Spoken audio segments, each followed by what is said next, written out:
আজকে আমার engine oil নিয়ে একটা ভিডিও আপলোড করার কথা ছিল, কিন্তু গত 48 ঘন্টায় এমন কিছু ঘটছে যেটা ইগনোর করতে পারতেছি না। জিপিএক্স ডিমন GR250R নিয়ে আমার একটা রিভিউ এমন একটা রিয়াকশন ট্রিগার করছে যেটা আমাকে বলে দিচ্ছে যে এখন ব্র্যান্ড লয়্যালটি আর টেকনিক্যাল রিয়েলিটি দুইটা জিনিসের মধ্যে পার্থক্য নিয়ে একটা সিরিয়াস কনভারসেশন করার সময় আসছে।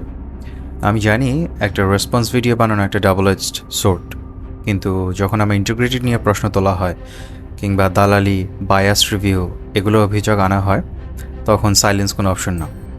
তো আজকে আমি আমার শুধু রিভিউ ডিফেন্ড করতেছি না, আমি ডিফেন্ড করতেছি আপনার অধিকারকে, যাতে 4,15,000 টাকা খরচ করার আগে একটা কনজিউমার হিসেবে আপনার কাছে কমপ্লিট ট্রান্সপারেন্ট ইনফরমেশন থাকে।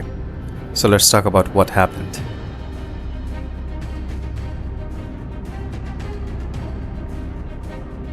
আমার GPX250 রিভিউটা লাইভ হয়েছিল শুক্রবার। তো পুরো উইকেন্ডে নর্মাল ডিসকাশন হয়েছে, কেউ একমত হয়েছেন, কেউ হন নাই, কিন্তু সবাই মোটামুটি রেসপেক্টফুল ছিল। এখন আমার চ্যানেলের সাথে আপনাদের ইন্টারাকশনের প্যাটার্নটা হচ্ছে সাধারণত শুক্র শনিবার বা পাবলিক হলিডে না হলে আপনারা বেশিরভাগই লাইক কমেন্ট এই জিনিসগুলো করেন হচ্ছে বিকালবেলার পরে। দিনের বেলা খুব কম মানুষই হচ্ছে আমার চ্যানেলের সাথে ইন্টারাক্ট করে। বাট ভিডিও পাবলিক হয়েছে হচ্ছে শুক্রবারে, হঠাৎ করে সোমবার সকাল 10:30 থেকে 11:30টার মধ্যে, যখন কিনা আপনারা সবাই কাজে ব্যস্ত, একই টাইপসের কিছু কমেন্ট অনেকগুলো মাল্টিপল অ্যাকাউন্ট থেকে হচ্ছে আসছে, এবং সবগুলো হচ্ছে একই টাইমে। সবার কথাবার্তার ধাঁচ একই রকম। বলতেছে যে আমি সিএফ মোটর দালাল, একটা বাইক রিভিউ করতে নাকি হচ্ছে 1 বছর সময় লাগা উচিত, একটা বলতেছে আমার বাইকে কোনো সমস্যাই নেই, তারপরে গ্রাউন্ড ক্লিয়ারেন্স আর্গোনমিক্স এগুলো কোনো ব্যাপার না। কিন্তু সবচাইতে ইন্টারেস্টিং কোনটা দেখেন, এই অ্যাকাউন্টটা দেখছেন, কমেন্ট করার মাত্র 8 মিনিট আগে এটা তৈরি করা হয়েছে, আর তার দাবি হচ্ছে সে নাকি আমার অনেক বড় ফ্যান। তো let me get it straight, আপনি হচ্ছে আমার চ্যানেলের ভিডিওগুলো দেখছেন, দেন গিয়ে হচ্ছে ডিসাইড করছেন যে হ্যাঁ এই ছেলেটার আমি একটা ফ্যান হইলাম, দেন গিয়ে হচ্ছে আমার জিপিএক্সের 30 মিনিটসের একটা টেকনিক্যাল রিভিউ দেখছেন, দেন গিয়ে ডিসাইড করছেন না এর একটা দালাল। এই সব কিছু করছেন আপনি 8 মিনিটে। তাই এই অ্যাকাউন্টগুলো দেখেন, আমি এখানে যা যা দেখাইতেছি সবগুলোই পাবলিকলি ভিজিবল ইনফরমেশন, তারা নিজের এগুলো পাবলিক করে রাখছে। মোটরসাইকেল শোরুম আর ডিস্ট্রিবিউটের সাথে কানেকশন দেখা যাচ্ছে। আমি যখনই বুঝলাম এটা কোঅর্ডিনেটেড, আমি রিপ্লাই দেওয়া বন্ধ করে দিছি, কারণ যারা এটা অর্গানাইজ করছে তারা একটা ক্রিটিক্যাল মিস্টেক করছে। তারা এমন কিছু ব্রেইন ডেড লোক নিয়োগ করছে যারা ফ্রেশ অ্যাকাউন্ট খুইলা নিজেদেরকে লং টাইম সাবস্ক্রাইবার দাবি করতেছে। তারা এমনকি আমার রিভিউতে পজিটিভ কমেন্ট করা সাধারণ যে দর্শক আছে তাদেরকেও অ্যাটাক করা শুরু করছে। সাথে সাথে মেসেজ খারাপ হয়ে গেছে। দেখেন, আমি একটা পাবলিক স্ফিয়ারের মধ্যে আমি একটা ভিডিও দিছি, অবভিয়াসলি হচ্ছে আমার কমেন্ট বক্সের মধ্যে আপনারা আইদার পজিটিভ অথবা নেগেটিভ কমেন্ট হচ্ছে রেখে যাবেন, কিন্তু সেই কমেন্ট করার জন্য বাইরের কেউ এসে যদি আপনাদেরকে অ্যাটাক করে, গালিগালাজ করা শুরু করে, এটা কোন ধরনের স্টুপিডিটি? বাক স্বাধীনতার যুগ কি বাংলাদেশ থেকে উঠে গেছে? এই বাজে কাজটাই বেসিক্যালি আমাকে এই ভিডিওটা বানাইতে মেন্টালি পুশ করছে। আমার চ্যানেলে আইসা আমার অডিয়েন্সকে যদি আপনারা হ্যারাস করেন, আপনাদেরকে ছাড়া আমি কথা বলবো না। আর আমার ক্রেডিবিলিটি নিয়ে প্রশ্ন তুলছেন, এই আপনাদের দৌড়? যারা জেনুইন জিপিএক্স ইউজার আছেন তারা নিজেদের অনেস্ট এক্সপিরিয়েন্স দেখা যাবে যে হচ্ছে এখন শেয়ার করতে এখানে ভয় পাইতেছে, কারণ কনভারসেশনটায় বায়াসড হয়ে গেছে। তো আপনাদের প্রতি সম্মান রেখে বলতেছি যে কয়েকটা ফেক অ্যাকাউন্টের জন্য আমি এই কনভারসেশন নষ্ট হতে দিব না, বরং আমি প্রত্যেকটা লেজিটিমেট কনসার্ন নিয়ে কথা বলবো এখন, সেটা আপনার রিয়েল ইউজারদের হোক কিংবা এই কোঅর্ডিনেটেড যে কমেন্টগুলো ছিল তাদের থেকে হোক। কিন্তু তার আগে এই দালালি অ্যাকুইজিশনসগুলো আমি একটু অ্যাড্রেস করি, কারণ দেখা যাচ্ছে আমি তো সবার থেকেই টাকা খাইতেছি। ফার্স্টলি হচ্ছে দালালি ফর ইয়ামাহা। আপনারা কি আমার FZ25 এর রিভিউটা দেখছেন? কিংবা ইয়ামাহা ইন্ডিয়া তাদের তথাকথিত হাইব্রিড সিস্টেম নিয়ে আসছে যখন FZS150-তে, ওইটা নিয়ে মিথ্যা কথা যখন বলতেছিল, তাতে কি আমি কল আউট করি নাই? আমি যদি ইয়ামাহার পেরোলে থাকতাম তাহলে আমার কাজটা আমি খুব জঘন্যভাবে করতেছি। এবার আসেন সুজুকি নিয়ে। এরপরে তারা বলতেছে যে আমি র্যাঙ্কন থেকে নাকি টাকা খাইছি, যে খেয়া নাকি হচ্ছে জিক্সার 250 রেকমেন্ড করতেছি। হ্যাঁ, বাইকটার হাজারো ফ্লস থাকা সত্ত্বেও আমি খুবই পছন্দ আমার এই বাইকটা। আমি তো ভিডিও বানায় সমালোচনা করছি যে সুজুকি বাংলাদেশে যে বাইকটার লঞ্চিং খুবই বাজেভাবে হ্যান্ডেল করছে। তারা এই এক সময়ের দুর্দান্ত বাইকটাকে অবহেলা করে ভুলেই গেছে। আর যখন কুলিং ফ্যান ইস্যুটা যখন ওয়াইড স্প্রেড হয়েছে, তখন আমি এটা রেকমেন্ড করা বন্ধই করে দিছি। আমি পাবলিকলি স্টেটমেন্ট দিয়েও সেটা বলছি। শুধুমাত্র মোটোডগ যখন এটা একটা ফিক্স বের করছে, তখন হচ্ছে আমি আবার রেকমেন্ড করা শুরু করলাম। আর আমি শুনলাম নতুন মডেলগুলোতে ইসিউ থেকে নাকি এটা রিজলভ হয়েছে। তো র্যাঙ্কন যদি আমাকে টাকা দিয়ে থাকে তবে তারা তাদের যে ইনভেস্টমেন্ট আছে এটার বিপরীতে খুব টেরিবল রিটার্ন পাইতেছে। এখন বলা হইতেছে আমি নাকি সিএফ মোটর দালাল। আপনাদেরকে মনে করাই দিই, আমি হচ্ছে প্রথম পার্সন যে কিনা পাবলিকলি সিএফ মোটর 300 অ্যাসারের ভালভ ক্লিয়ারেন্সের ইস্যুগুলো হচ্ছে তুলে ধরছিলাম। আমি প্রথম তাদের 300 অ্যাসারের স্টার্টার সিস্টেমের প্রবলেমসগুলো হাইলাইট করছিলাম। আপনার কি মনে হয় সিএফ মোটরটা পছন্দ করছে? এটা কি তাদের সেলস বাড়াইতে সাহায্য করছে? আমি সিএফ মোটর সার্ভিস হেডদের সাথে বসছি, তাদের ট্রেনিং ইমপ্রুভ করার জন্য প্রেশার দিছি। আবার কারণ সেই মিটিংয়ে আমি রিয়েলাইজ করছিলাম যে তারা তাদের যে বাইকের সঠিক যে ভালভ অ্যাডজাস্টমেন্টের প্রসিডিওর সেটা জানে না। আমি পাবলিক ভিডিও বানিয়ে দেখাইছি কীভাবে 250 অ্যাসার 300 অ্যাসার ভালভ অ্যাডজাস্ট করতে হয় প্রপার মেজারমেন্ট সহ, কারণ তাদের সার্ভিস সেন্টারগুলো এগুলো ঠিকমতো করতেছিল না। আজও সিএফ মোটর যে ওনার্সরা আছেন মেনটেন্যান্স অ্যাডভাইসের জন্য আমার ফেসবুকের মাধ্যমে আমার সাথে যোগাযোগ করেন। তাহলে ভাই, আমি আসলে কোন ব্র্যান্ডের হয়ে কাজ করতেছি? কারণ আমি প্রত্যেকটা ব্র্যান্ডের সমালোচনা করছি যখন তারা সেটা ডিজার্ভ করছে। আমার বায়াস কেবল একটা জিনিসের দিকে, সেটা হচ্ছে ট্রান্সপারেন্ট টেকনিক্যাল ইনফরমেশন, যেটা কিনা আমার মতো একটা সাধারণ কনজিউমারকে একটা ইনফর্ম ডিসিশন নিতে হেল্প করবে। এখন একটা ফান্ডামেন্টাল বিষয় নিয়ে কথা বলি, যেটা আপনারা অনেকেই বোঝেন না। মোটরসাইকেল রিভিউ কমপ্লিটলি দুই ধরনের হয়। একটা হচ্ছে ওনার্স রিভিউ। ওনার্স রিভিউতে আপনারা কী বলবেন? আমি আমার বাইকটা ভালোবাসি, দেখতে দারুণ, 3 মাস ধরে চালাচ্ছি, কোনো সমস্যা নাই, আমি খুব হ্যাপি। এটা ভ্যালিড, এটা রিয়াল, কারণ এটা আপনার সাথে কানেক্টেড যে ইমোশনাল এক্সপিরিয়েন্স আছে, আপনার যে পার্সোনাল স্যাটিসফ্যাকশন আছে সেটা। সেকেন্ড একটা রিভিউ হয়, সেটা হচ্ছে টেকনিক্যাল রিভিউ, যেটা আমি করি। আমার কাজটা কি? আমার কাজটা হচ্ছে এটা যে ইঞ্জিন আর্কিটেকচার আছে আর তার থার্মাল যে ক্যারেক্টারিস্টিক্স আছে সেটা অ্যানালাইজ করা। তারপরে দেখি হচ্ছে চ্যাসি জিওমেট্রি এবং চ্যাসির যে ওয়েট ডিস্ট্রিবিউশন সেটা।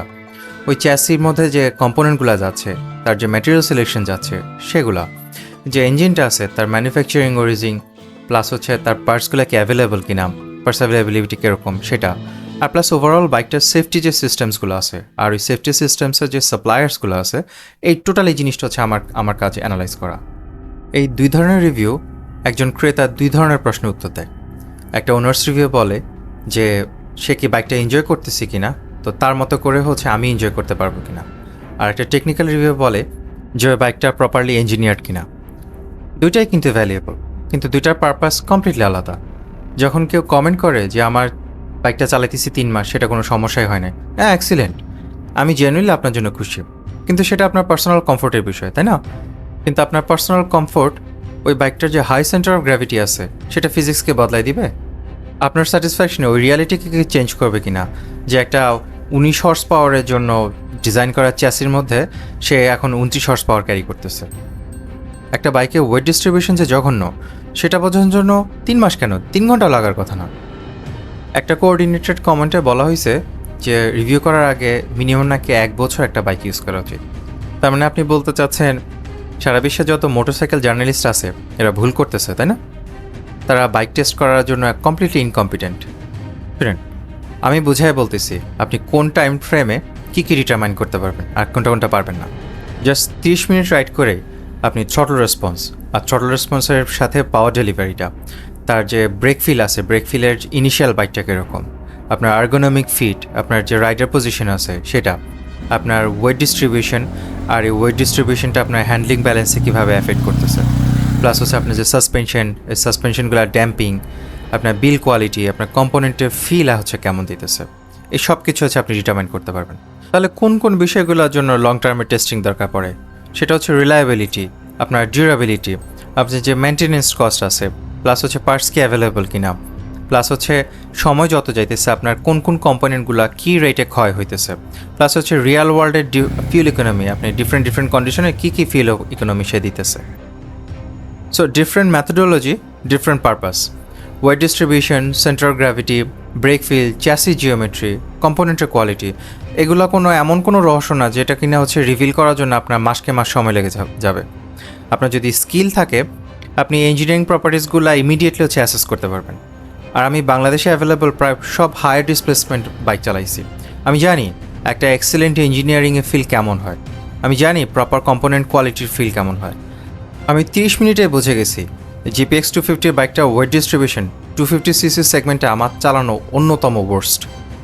বেশ কিছু কমেন্টে আমার অভিযুক্ত করছে যে আমি নাকি লিফান ইঞ্জিন সম্পর্কে জানতে জাস্ট গুগল করে হচ্ছে সেটা বের করছি, মানে যেন রিসার্চ করাটা কোনোভাবে চিটিং হয়ে গেছে, চিটিং করছি আমি। তো গুগল করা কি বাইকটার ইঞ্জিন আর্কিটেকচার পরিবর্তন হয়ে গেছে? আমি ঘন্টার পর ঘন্টা চাইনিজ ম্যানুফ্যাকচারারদের বোর, স্ট্রোক, ডিসপ্লেসমেন্ট, ভালভের কনফিগারেশন, কুলিং সিস্টেম সব মিলাই দেখছি, যতক্ষণ না পর্যন্ত এক্স্যাক্ট ম্যাচটা পাইছি। তো লিফানের NRF 250 4 হুইল প্ল্যাটফর্মটার সাথে আমি লাস্ট পর্যন্ত দেখলাম এই ইঞ্জিনটা মিল আছে। একমাত্র ডিফারেন্স হয়েছে ইসিও টিউনিং, যেটা আমি ভাবছিলাম বসের টিউন থেকে করা। মজার ব্যাপার হচ্ছে আমার রিভিউ করার পর আমি জানছি যে লিফান তাদের এই ইঞ্জিনটাকে আপডেট করে পাওয়ার হচ্ছে কিছুটা বাড়াইছে। আমি স্ক্রিনে হচ্ছে ডিএটা দিয়ে দিচ্ছি, দেখেন এক্স্যাক্টলি অ্যাজ দ্য GPX 250।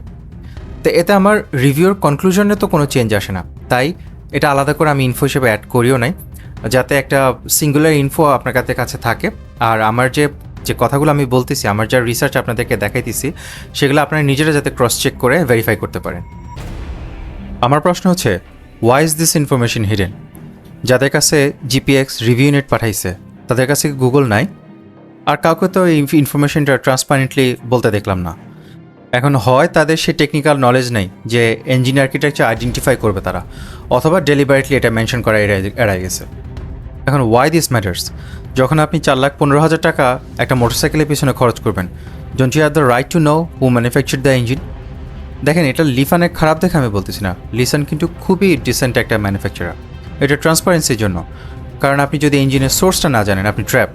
আপনার যখন পার্টস লাগবে তখন আপনার স্পিডোজের কাছে আপনার যাইতে হবে, তারা যে জাম্প সেট করবে সেটা থেকে আপনাকে কিনতে হবে। আপনি যে চায়না থেকে কম্প্যাটিবল পার্টস হচ্ছে সোর্স করবেন, সেই উপায় আপনার নাই। আপনি নিজের পছন্দ মতো সার্ভিস সেন্টার চুজও করতে পারবেন না। এই ইনফরমেশনটা হাইড করে তারা বেসিক্যালি এনশিওর করতেছে আপনি তাদের ইকোসিস্টেমে যাতে লকড হয়ে থাকেন। So this is not customer service, this is customer capture. আরেকজন, আমি জিপিএক্সের যে হাইপার কোয়াড্রো নিয়ে যে মার্কেটিং ল্যাঙ্গুয়েজটা সেটা যে কল আউট করছি, এটা নিয়ে হচ্ছে কথা তুলছেন। দেখেন, এটার যে ইঞ্জিনটা, এটা বেসিক্যালি একটা কম্পিউটার ক্লাসের ইঞ্জিন, ঠিক জিক্সার 250-র মতো। এখন ডিফারেন্স হচ্ছে, এটা আমি প্লেনলি বলছি, কিন্তু জিপিএক্স ওটা যাতে এক্সোটিক শোনায় সেজন্য বাইকের গায়ে বোল্ড অক্ষরে একদম প্রিন্ট করে রেখে দিছে। এখন মাই জব ইজ এই মার্কেটিং স্টিকারগুলো তুইলা এর ভেতরে আসলে অ্যাকচুয়ালি কী আছে সেটা আপনাদেরকে দেখানো। আরেকটা কমেন্টে দাবি করা হয়েছে কোনো কোম্পানি নাকি ডুয়াল কেবলের থ্রটল দেয় না। চলেন ইমিডিয়েট একটা ফ্যাক্ট চেক করি।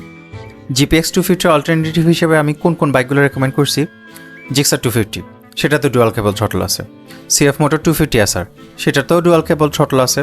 আচ্ছা, এবারে এমন একটা বাইকের নাম নেই যেটার নাম আমি মেনশন করিও নাই, হন্ডার হর্নেট 2, সেটা তো ডুয়াল কেবল থ্রটল আছে। এখন এটা এত ম্যাটার কেন করতেছে? কেন খালি একটা কেবল নিয়ে আমি quote on quote nitpicking করতেছি? Here's why. একটা সিঙ্গেল কেবল সিস্টেমে যদি কেবল ছিঁড়ে যায়, আপনার রিটার স্প্রিংটা যদি ভাঙা যায়, অথবা এমন অনেক সময় দেখা যায় এগুলোর তারগুলোর ভেতরে ডেব্রিজ জমে, ময়লা জমে আপনার থ্রটল দেখা যাবে যে আপনি ফুল ওপেন করছেন, করে ওখানে আটকে গেছে। তা আপনার ইঞ্জিন রেফ করতে থাকবে, আপনার ইনপুট ছাড়াই দেখা যাবে বাইক হচ্ছে ঘোড়ার মতো দৌড়াদৌড়ি করতেছে। এখন 29 হর্স পাওয়ার একটা বাইকে যেটার ওয়েট ডিস্ট্রিবিউশন অলরেডি কম্প্রোমাইজড, এটা জেনুইনলি ডেঞ্জারাস।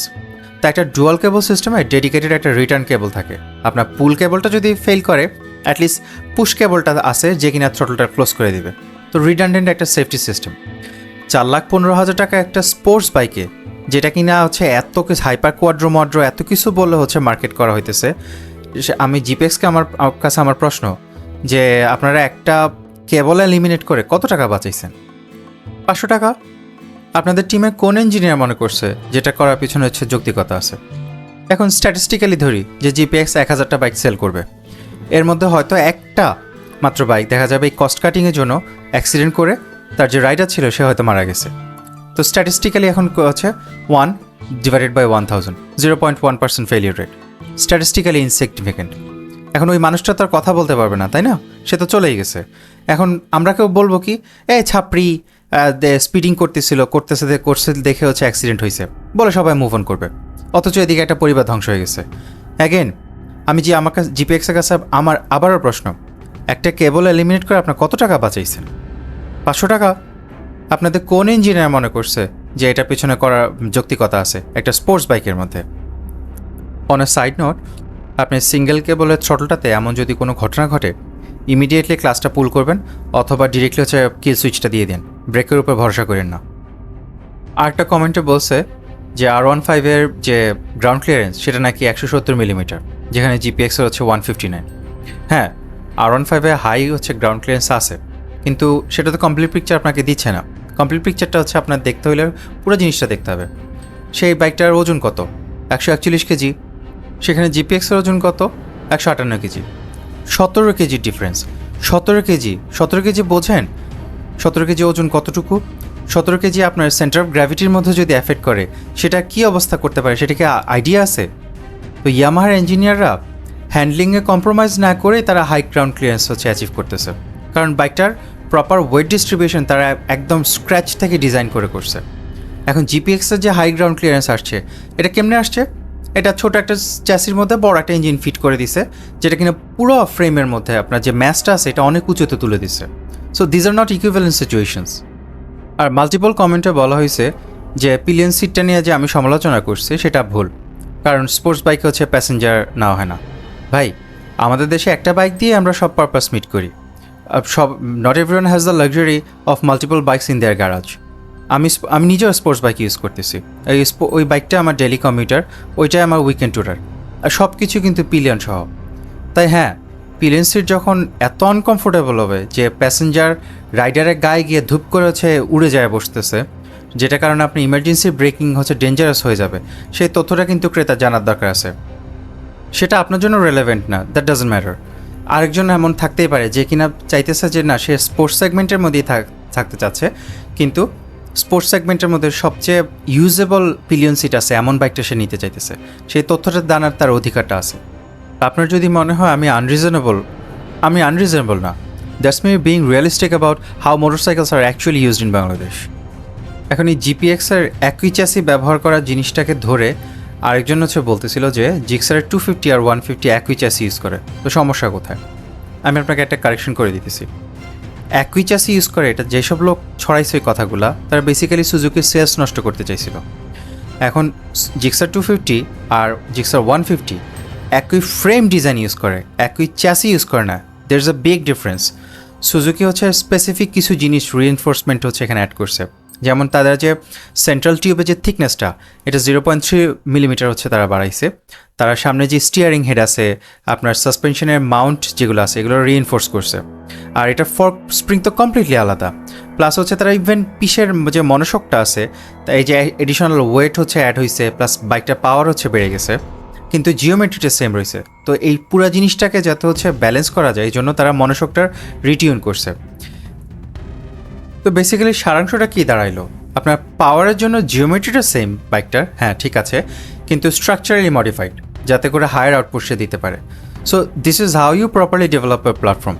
শুধুমাত্র ইঞ্জিন সোয়াপ করে ভাগ্যের উপর ছেড়ে দিলে হবে না। আর হ্যাঁ, জাপানিজ বাইকগুলো ঠিক আছে ইন্ডিয়ান বিল কোয়ালিটির সাথে আসতেছে, বাট তাদের যে ইঞ্জিনিয়ারিং ফিলোসফি সেটা এখনও জাপানিজরা সেফটিকে আফটার থট হিসেবে দেখে না। আর বেশ কিছু কমেন্টার বলছে যে জিপিএক্স 250-র সাথে সিএফ মোটর 250 আসার তুলনা করা নাকি আনফেয়ার ছিল, বায়াস ছিল। তো ঠিক আছে, আসেন নাম্বারটা দেখি। সিএফ মোটর 250 আসার হচ্ছে 3,88,000 টাকা, যেখানে ডিমন 250টা হচ্ছে আপনার 4,14,000 টাকা। তা আপনি প্রায় 26-27,000 টাকা বেশি চার্জ করতেছেন। তা আপনার বাইক হচ্ছে কম্পিটিটিভ প্যাকেজ নিয়ে আসতেছে, কিন্তু দাম চার্জ করতেছে বেশি। তো এটা কম্প্যারিজন বায়াসনেস না, এটা নেসেসিটি। আপনার জিপিএক্স 250-র দাম যদি হচ্ছে 3,20,000, 30,000 এরকম হইতো, তাইলে আলোচনাটা অন্যরকম হইতো, ঠিক আছে। কিন্তু 4,15,000-এ, যেটা কিনা জিক্সার 250 এসএফের থেকে মাত্র 15,000 টাকা কম, এটা তো অবশ্যই প্রিমিয়াম জাস্টিফাই করতে হবে, বাট সেটা করতে পারতেছে না।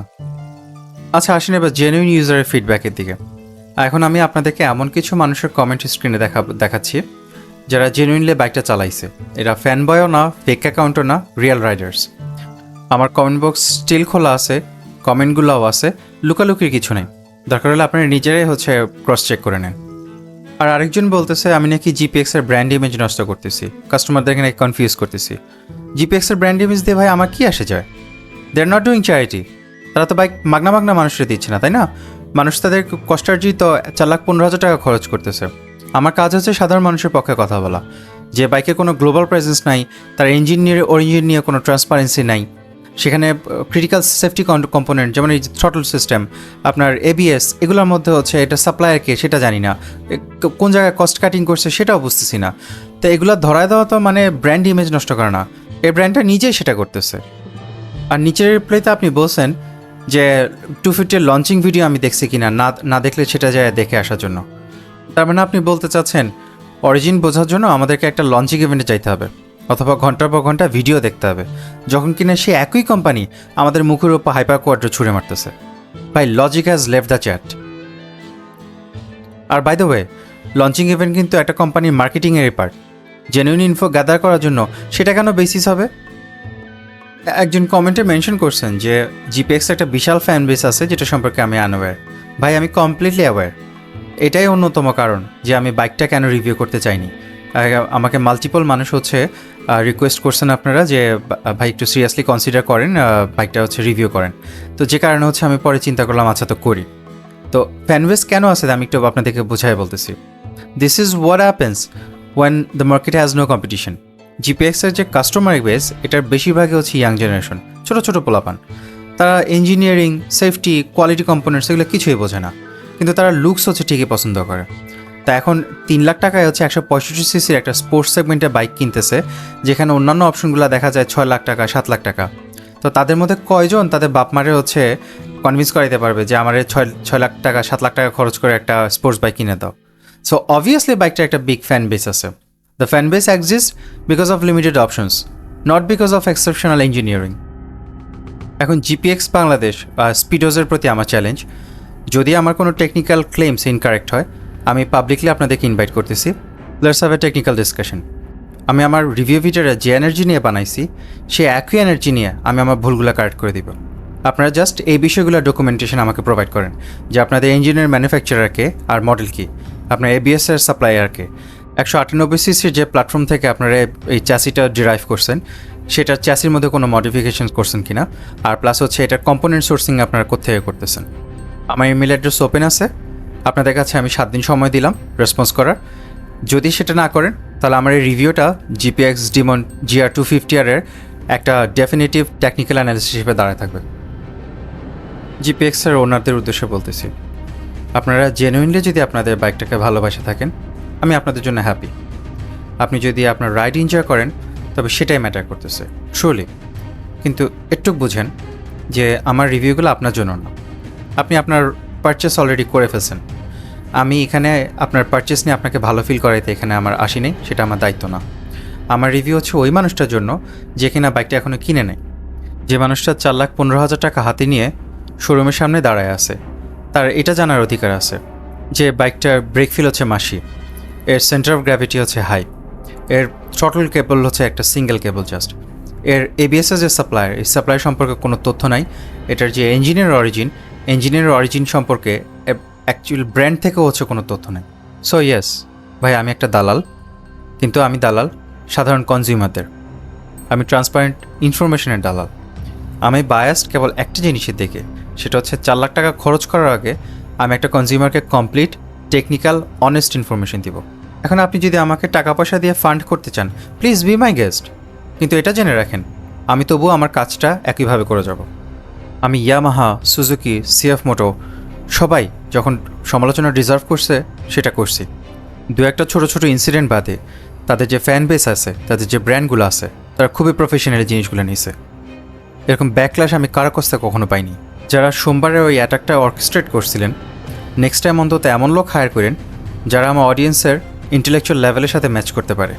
If you are going to question my credibility, bring your A game. Thank you for watching.